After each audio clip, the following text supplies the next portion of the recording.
So this partnership between LFC and 1.5, where we use the term pioneering, innovation a lot, those two terms, they stand out. We want to be in a space where things are new for us, for our colleagues, and we are in that comfortable, uncomfortable space, because if you're going to lead, you need to move into new territories.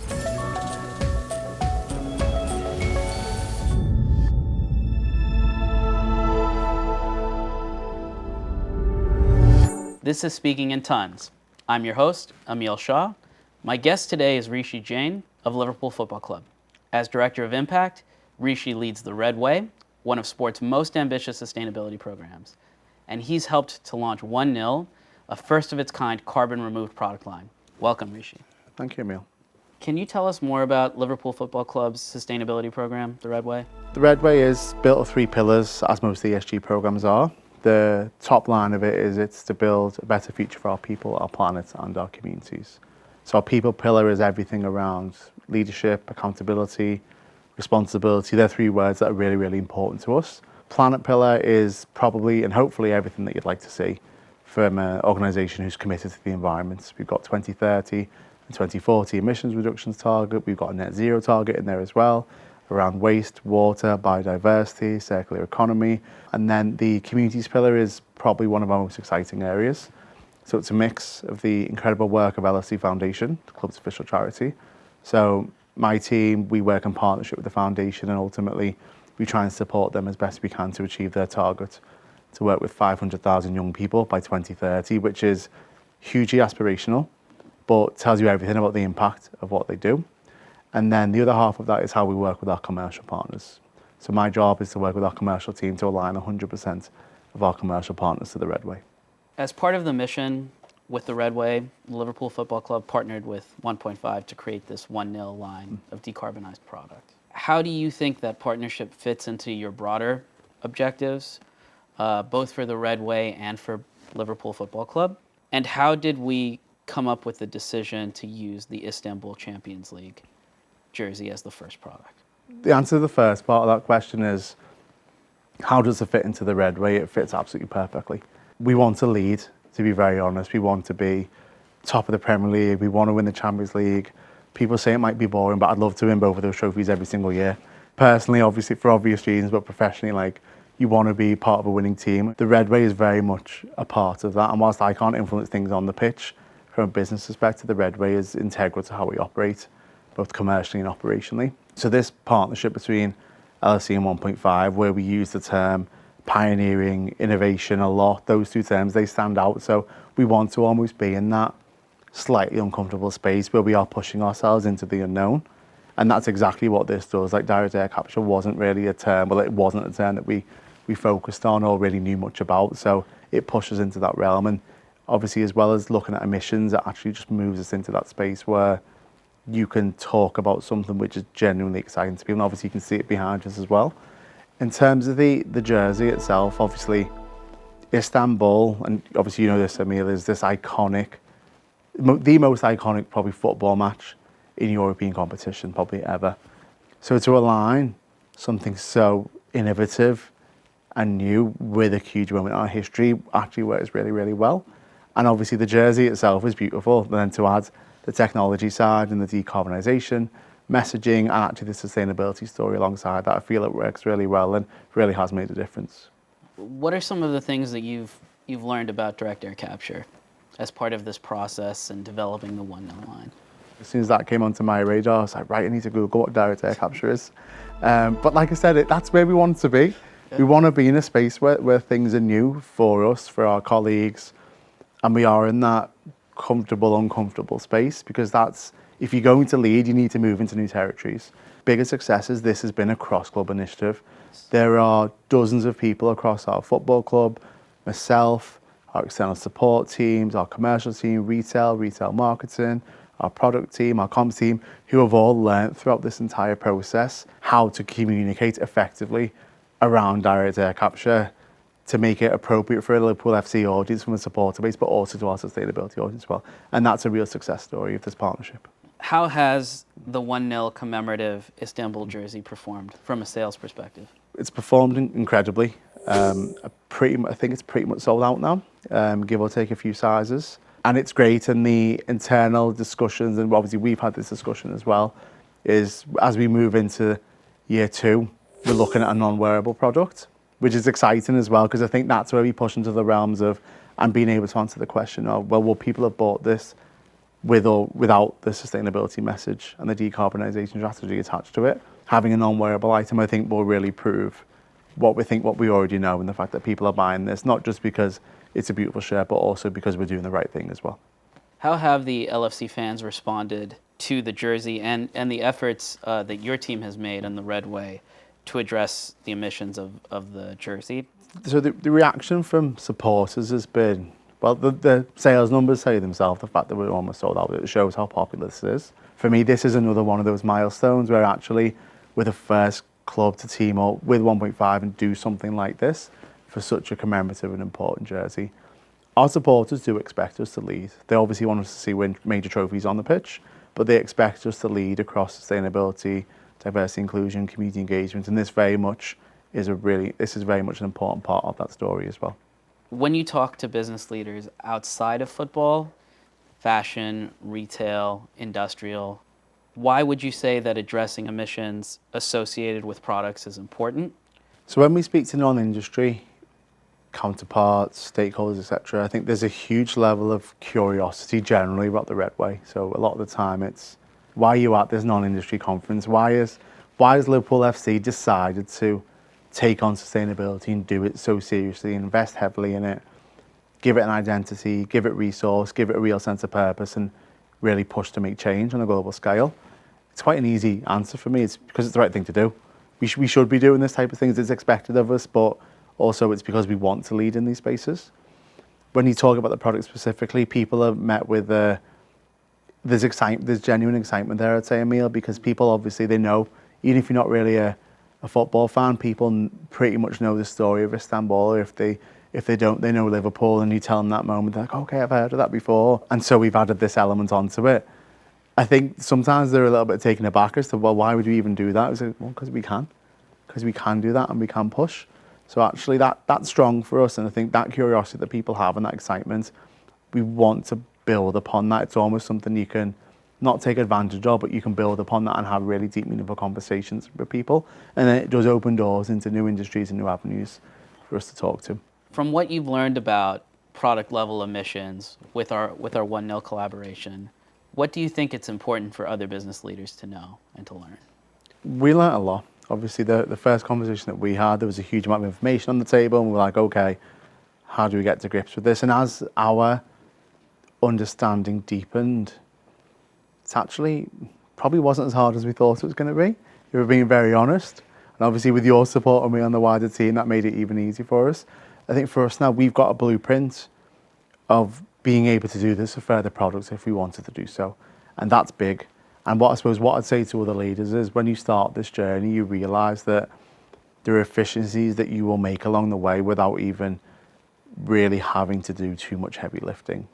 And then you get to a point where you create this jersey, which, to remove the emissions associated with that, is less than $1. Like, I don't think we knew we were going to get to that number, and the fact that we did, and the fact that we can actually talk to and celebrate that, that's huge. So hopefully people see that it can be done, especially for something which is a football jersey at the end of the day. I think we've been able to look at first thread all the way up to when it reaches an LFC depot or one of our stores, and able to look after the emissions for that. So I'd say if leaders are looking at doing that, I'd say give it a go with an open mind. There is a lot of information out there, but actually once you start to unravel that, you can really compartmentalise that into chunks of work that you can actually really get into. As part of the 1-0 process, we collected and visualized the emissions data throughout the supply chain. We used the Carbon Sync tool to do that. What have you and the procurement teams and the retail marketing teams learned from that exercise, and what sort of importance has it carried through the organization? So using the tools such as Carbon Sig simply just allowed us, it wasn't simple, it was again, we needed to understand how to use, not just how to use a platform, which actually is the simple part, it's like what needs to go into it to make it successful.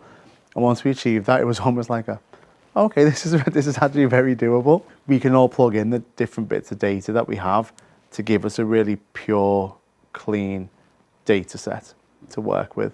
It actually makes us think differently about that first thread all the way through to completion, because that's what the platform allows you to do and almost demands of you to do so. I don't think it would have been possible to do what we've done without such a platform. One of the comments that sticks out to me in particular in the many meetings we've had came from your colleague Lai, who runs the procurement arm of LFC. As we were visualizing the data, the emissions data into the 1-0 shirt, he noted some contributions from the dyeing process of the fabric. I thought that was pretty compelling. Did you have a view on that? Yeah, so to be honest, Lai's put it perfectly. For us, that's something that probably almost definitely wasn't on our radar, because we'd never had that level of communication before or required that level of detail. So now when we're going back and looking at other products, we can actually go, we know what we need to ask, we know the level of detail that we need, and we also know where we need to pull that information from. And our conversations, our partnership, but also the platform needing that information to come up with its overarching number has allowed us to have a much deeper understanding of our product and actually how it's developed from that first thread. Were you surprised by how cost effective it was to purchase DAC carbon removal to address the residual emissions of the 1-0 shirt? Incredibly, I think you look at price per ton, and it's a sizable number, and it should be, because you're talking about a premium facility and a premium carbon removal process. And obviously, we know the market is huge around credits and removals, but actually, if you want to work with the highest level and the most premium facilities, you have to pay for them. We get the numbers, and it's like, oh, it's less than $1. You're like, okay, we'll take that. Rishi, you and the Liverpool Football Club and the Red Way have taken an incredible leadership role in global sustainability, not just sports. But with leadership comes risk. How does LFC handle that? How do you handle that in the organization? You are right. You put yourself out there as a leader. We develop messaging when we talk about being World Football's leading sustainability program. We go to COPs, we go to New York Climate Weeks. You stand on the stage where you say, and you truly believe that we are really good at what we do. People are going to look at that and be like, well, are they? It's my job, and the job of colleagues is to make sure that remains true. I see that as some of the best parts of my job is going to sit or stand on stages and talk about all the great work that we do and tell LFC story. But actually what I'd say is more important than that is the work at home. Because if we're not doing that, if we're not looking at reams and reams of data, if we're not pushing ourselves to bring our emissions down, if we're not asking really tough questions of ourselves, both operationally and commercially, about what we do, how we do, and when we do it, then I can't go and do the fun stuff and go and talk about us on stage, because actually it's very quickly you sort of rip the Band-Aid off and you see there's actually not much substance underneath.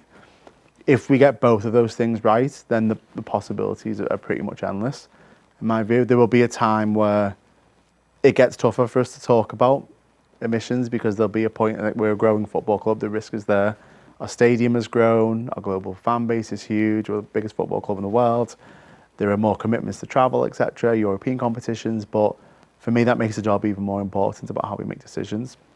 From a risk perspective, it has to take those two things into consideration. If you are going to put yourself out there as a leader, you need to be doing the work at home, and we're very proud to say that we are doing so. Can you tell us some of the work that happened behind the scenes for our 1-0 collaboration with respect to the leadership and the uncertainty in the market for a product like this? Something like this was discussed at the top table, but I think this was a really good one for us to sort of test us and go, okay, do we know what this is? That's a really important question to ask, and we do, obviously.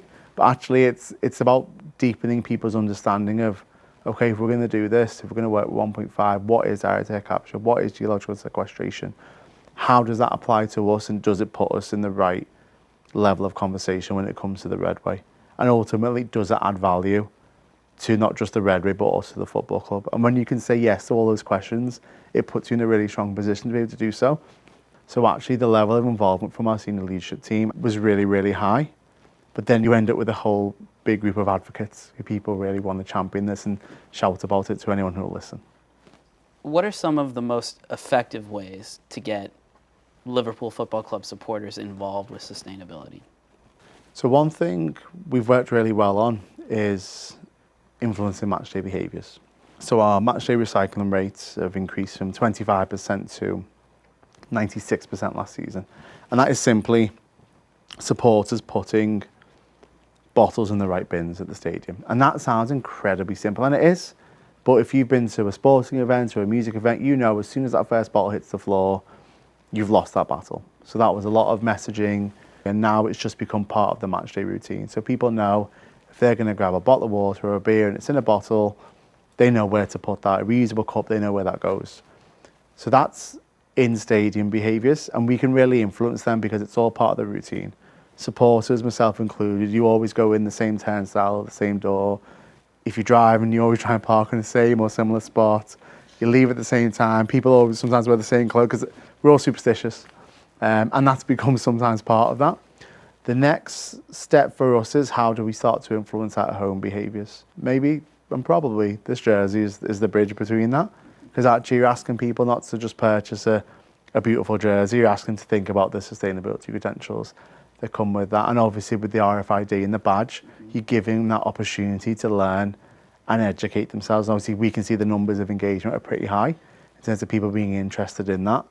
So I think we've started to bridge that gap. The next step for us as a club, encourage that and go on a journey with our supporters. So how do you message that side by side and say, we are on this journey together. So it's not about dictating, it's not saying you must do X, Y, Z. It's how we and our supporters can do something together. And I think this jersey very much fits into that. This next segment is called Cool Takes, where we revisit some of the things that you've said in the past and how you reflect on them today.